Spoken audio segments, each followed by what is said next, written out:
Hi friends, welcome to try and tasty food. ഇന്ന് ഞാൻ വന്നിരിക്കുന്നത് വളരെ ടേസ്റ്റി ആയിട്ട് തയ്യാറാക്കി എടുത്തിട്ടുള്ള ഒരു കുഴക്കട്ടയുടെ വീഡിയോ ആയിട്ടാണ് കേട്ടോ.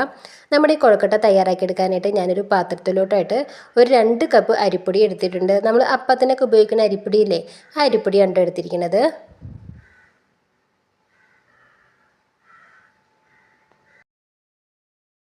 ഇനി ഇതിലേക്ക് ആവശ്യമായിട്ടുള്ള ഉപ്പൊന്ന് ചേർത്ത് കൊടുക്കാൻ ഞാനൊരു 1/2 ടീസ്പൂൺ അളവിൽ ഉപ്പ് ചേർത്ത് കൊടുത്തിട്ടുണ്ട്. അതിനുശേഷം നല്ലതുപോലെ തിളച്ച വെള്ളമാണ് കേട്ടോ ഞാൻ എടുത്തിരിക്കുന്നത്. 2 കപ്പ് അരിപ്പൊടിക്ക് 2 കപ്പ് വെള്ളമാണ് എടുത്തിരിക്കുന്നത്. ചിലപ്പം നമ്മൾ 2 കപ്പ് വെള്ളം എടുത്തിട്ടുണ്ടെങ്കിൽ അത് കുറവായിട്ടൊക്കെ വരും. കാരണം നമ്മൾ എടുക്കുന്ന അരിപ്പൊടിയുടെ വ്യത്യാസം പോലെ ഇരിക്കും. ചില അരിപ്പൊടിയിൽ നമുക്ക് 2 കപ്പ് വെള്ളം പോരാ, കൂടിയും കുറഞ്ഞൊക്കെ വരും. അപ്പോൾ ഇത് ഞാനൊന്ന് ഒഴിച്ചു കൊടുത്ത് മിക്സ് ചെയ്തതിന് ശേഷം എത്രത്തോളം വെള്ളം നമുക്ക് ആവശ്യമായിട്ട് വന്നു എന്നുള്ളത് കറക്റ്റ് പറയാം കേട്ടോ. ഇപ്പം ഞാൻ ഇതിലേക്കൊരു 1.25 കപ്പ് വെള്ളമാണ് എടുത്തിട്ടുള്ളത്. 2 കപ്പ് അരിപ്പൊടിക്ക് 1.25 കപ്പ് വെള്ളമാണ് എനിക്ക് ആവശ്യമായിട്ട് വന്നിട്ടുള്ളൂ.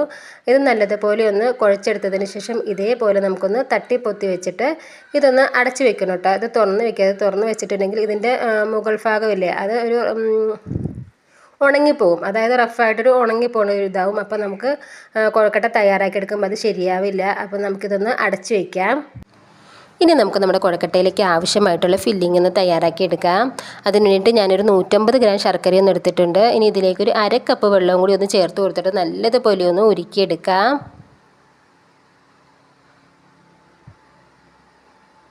ഇപ്പം നമ്മുടെ ശർക്കരയൊക്കെ ഒന്ന് ഉരുക്കി തുടങ്ങിയിട്ടുണ്ട് കേട്ടോ. ഇത് ഫുള്ളായിട്ടൊന്ന് ഉരുക്കിയതിന് ശേഷം ഇതൊന്ന് അരിച്ചും കൂടി എടുക്കാം. ഈ ശർക്കരയിലുള്ള മണ്ണും പൊടിയൊക്കെ ഒന്ന് മാറ്റുന്നതിന് വേണ്ടിയിട്ടാണ് ഇതേപോലെ ഒന്ന് അരിച്ചെടുക്കുന്നത്.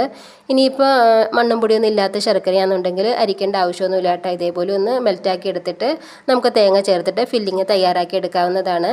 ഞാനിത് നല്ലതുപോലെ ഒന്ന് ഉരുക്കിയതിന് ശേഷം ഒന്ന് അരിച്ചും കൂടി എടുക്കട്ടെ കേട്ടോ.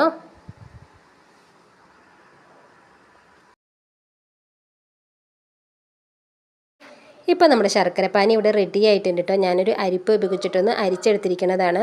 എന്നിട്ട് അതേ പാത്രത്തിലോട്ട് തന്നെ ഒന്ന് ക്ലീൻ ആക്കിയിട്ടാണ് ഒഴിച്ചു കൊടുക്കുന്നത്.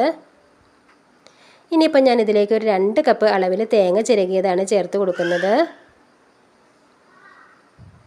അതിനുശേഷം ഞാനൊരു 2 ഏലക്കയുടെ തൊണ്ടൊന്ന് മാറ്റിയിട്ട് പൊടിച്ചത് ചേർത്ത് കൊടുക്കുന്നുണ്ട്. പിന്നീട് ഞാനൊരു 1/4 ടീസ്പൂൺ അളവിൽ ചെറിയ ജീരകം ഒന്ന് വറുത്ത് പൊടിച്ചതാണ് ചേർത്ത് കൊടുത്തിരിക്കുന്നത്. ഇത്രയായിട്ടുണ്ടെങ്കിൽ നമുക്കിതെല്ലാം കൂടി നല്ലതുപോലെ ഒന്ന് മിക്സ് ചെയ്തെടുക്കാം.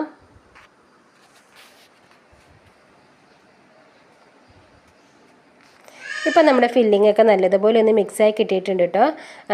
ഇതിൽ തേങ്ങയുടെയും ശർക്കരയിലൊക്കെ ഉണ്ടായിരുന്ന ആ വെള്ളമൊക്കെ നല്ലതുപോലെ ഒന്ന് നമുക്ക് പറ്റി കിട്ടിയിട്ടുണ്ട്. ഇതിൽ കൂടുതൽ നമ്മൾ കുക്ക് ചെയ്തെടുത്തിട്ടുണ്ടെങ്കിൽ ശർക്കരയില്ലേ, അതിങ്ങനെ ഒട്ടണ ഒരു പരുവായിട്ട് വരും കേട്ടോ. അപ്പോൾ നമ്മൾ ആ ഫില്ലിങ് കഴിക്കുന്ന ആ ടൈമിൽ ഒരു അല്പം കട്ടി പോലെ തോന്നും കേട്ടോ. നമ്മൾ ഇതേപോലെയാണ് ഫില്ലിങ് തയ്യാറാക്കി എടുക്കണമെന്നുണ്ടെങ്കിൽ നമ്മുടെ ആ കുഴക്കട്ട നമ്മൾ ആ കടിച്ച് തിന്നണ ആ ടൈമിൽ അപ്പോൾ ഒരു നല്ലൊരു ക്രീമി ആയിട്ടിരിക്കും കേട്ടോ. ശർക്കര ഇങ്ങോട്ട് ഉരുക്കിയിട്ട് നല്ലൊരു ക്രീമി ആയിട്ടിരിക്കും. അപ്പം നിങ്ങൾ ഈ രീതിയിലൊന്ന് ഫില്ലിങ് തയ്യാറാക്കി നോക്കണം കേട്ടോ. അപ്പോൾ പ്രത്യേക ഒരു ടേസ്റ്റ് നമ്മുടെ ആ കുഴക്കട്ട കഴിക്കുന്ന ആ ടൈമിൽ നമുക്ക് കിട്ടും കേട്ടോ. അപ്പോൾ നിങ്ങൾ ഇതേപോലെ ഒന്ന് ട്രൈ ചെയ്ത് നോക്കുക. ഇനി നമ്മൾ നേരത്തെ കുഴച്ച് വെച്ചിരുന്ന മാവില്ലേ, അതെടുത്തിട്ട് കൈ ഉപയോഗിച്ച് നമുക്ക് ഇതേപോലെ നല്ലതുപോലെ ഒന്നും കൂടി കുഴച്ചെടുക്കാം. നമ്മൾ കുഴച്ചെടുക്കുന്നതിന് മുമ്പായിട്ട് നമ്മുടെ കയ്യിൽ ഒരു അല്പം എണ്ണയൊന്ന് തടവണം കേട്ടോ. എന്നിട്ട് വേണം മാവൊന്ന് കുഴച്ചെടുക്കാൻ. അപ്പോൾ നമ്മുടെ കയ്യിൽ നിന്ന് ഒട്ടും തന്നെ ഒന്നും ഒട്ടിപ്പിടിക്കുകയൊന്നുമില്ല. നമുക്ക് നല്ല രീതിയിൽ തന്നെയൊന്ന് ബോളുകളെല്ലാം തയ്യാറാക്കി എടുക്കാൻ പറ്റും. ഇപ്പോൾ കണ്ടില്ലേ നമ്മുടെ മാവ് എത്രത്തോളം സോഫ്റ്റായിട്ടാണ് ഇരിക്കണതെന്ന്.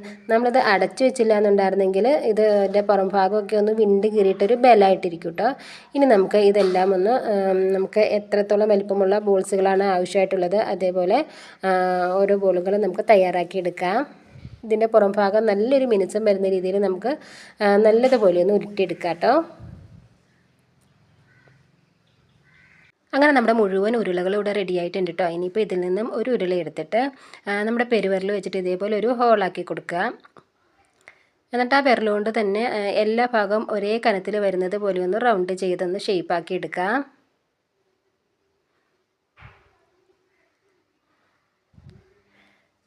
ഇപ്പോൾ എല്ലാം നല്ല രീതിയിലൊന്ന് ഷേപ്പായി കിട്ടിയിട്ടുണ്ട്. എല്ലാ ഭാഗം ഒരേ കനത്തിൽ വരാൻ പ്രത്യേകം ശ്രദ്ധിക്കണം കേട്ടോ. എന്നിട്ട് ഇതിൻ്റെ ഉള്ളിൽ നമുക്ക് എത്ര ഫില്ലിങ് വെച്ച് കൊടുക്കാൻ പറ്റുമോ ആ രീതിയിൽ ഫില്ലിങ് ഒന്ന് നിറച്ച് കൊടുക്കാം.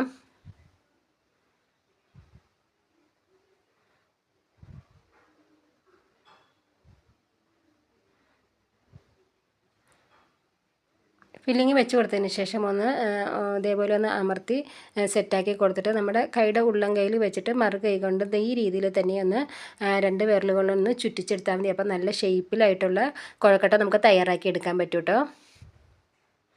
ഇങ്ങനെ നമ്മൾ ചെയ്തെടുക്കുകയാണെങ്കിൽ എല്ലാ ഭാഗവും ഒരേ കനത്തിലായിട്ട് നമുക്ക് കിട്ടും. എന്നിട്ട് നല്ലതുപോലെ ഇതിൻ്റെ പുറം ഭാഗമൊക്കെ നല്ലൊരു മിനുസം വരുന്ന രീതിയിൽ നല്ലതുപോലെ ഒന്ന് നമുക്ക് ഉരുട്ടിയെടുക്കാം. ഇപ്പോൾ നമ്മുടെ കൊഴക്കട്ട എല്ലാം ഫില്ലാക്കിയിട്ട് ഞാൻ ഇഡ്ഡലി പാത്രത്തിൽ വെച്ച് കൊടുത്തിരിക്കുന്നതാണ് കേട്ടോ. ഇനിയിപ്പോൾ ഇത് ഒരു 5 മിനിറ്റ് ഹൈ ഫ്ലെയിമിലും ഒരു 15 മിനിറ്റോളം മീഡിയം ഫ്ലെയിമിൽ വെച്ചിട്ടൊന്ന് കുക്ക് ചെയ്തെടുക്കാം. ഇപ്പോൾ നമ്മുടെ കൊഴക്കട്ടയൊക്കെ നല്ല രീതിയിൽ നമുക്കൊന്ന് കുക്കായി കിട്ടിയിട്ടുണ്ട്. ഞാൻ ഇഡ്ഡലി പാത്രത്തിൻ്റെ ചൂടൊക്കെ നല്ലതുപോലെ ഒന്ന് മാറിയതിന് ശേഷമാണ് കേട്ടോ തുറന്ന് നോക്കിയത്. അപ്പം നല്ലതുപോലെ നമുക്ക് സെറ്റായി കിട്ടിയിട്ടുണ്ട്. ഇനി ഞാനിതൊന്ന് മുറിച്ച് കാണിച്ചു തരാം. കണ്ടോ, ഇതിൻ്റെ ഉൾഭാഗമൊക്കെ നല്ലൊരു ക്രീമി ആയിട്ടല്ലേ ഇരിക്കുന്നത്. അപ്പോൾ എൻ്റെ വീഡിയോ നിങ്ങൾക്ക് ഇഷ്ടമായിട്ടുണ്ടെങ്കിൽ ട്രൈ ആൻഡ് ടേസ്റ്റി പെടുന്ന ചാനലൊന്ന് സബ്സ്ക്രൈബ് ചെയ്തിട്ടൊന്ന് സപ്പോർട്ടും കൂടി ചെയ്യണേ. അതിൻ്റെ കൂടെ ലൈക്ക് ചെയ്യുകയും ഷെയർ ചെയ്യുകയും നിങ്ങളുടെ വിലപ്പെട്ട അഭിപ്രായങ്ങൾ അറിയിക്കുകയും കൂടി ചെയ്യണം കേട്ടോ. ഇനിയിപ്പോൾ നമുക്ക് വ്യത്യസ്ത രുചികരമായ പുതിയൊരു വീഡിയോ ആയിട്ട് കാണാം കേട്ടോ. അതുവരെ എല്ലാവർക്കും നന്ദി, നമസ്കാരം.